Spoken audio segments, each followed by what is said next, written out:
Steve Jobs, I know Robin talked a little bit about him recently, and we hear a ton about him, and we hear a ton about Apple. It's almost become totally ingrained in our vernacular, in our culture, that so many of us have their products. I finally grabbed an iPhone about a year ago, and I was like, all right. And now I think it's like tied to my hip. There was a time when Pixar needed a new corporate headquarters.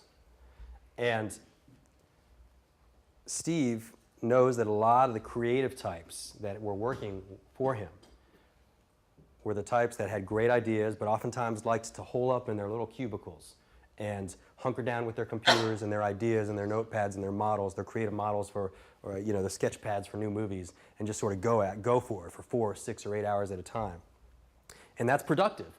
But he also realized that some of the best ideas in environments like this come when I run into Amber in the lunchroom, and we work in totally different departments, especially in a creative vision place like this. And I ask her how she's doing and what are you working on? And she tells me something that I had no idea was going on in the other side of the building, this other silo, this other department, this other division. And we talk about it a little bit. And all of a sudden, I have an idea that maybe I can say, hey, have you thought of trying this? Is this something that you could use on your project? Because you just made me think of this idea. It's not something I can use.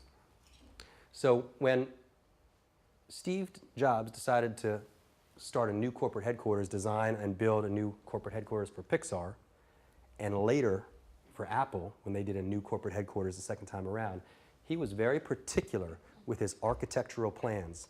And what he did was this. He made purposeful efforts to design common areas that would make people who are inclined to stay in their little cubicles, it would force them to run into each other. He laid out the restrooms in a way that people had to pass by other people that they might not normally see.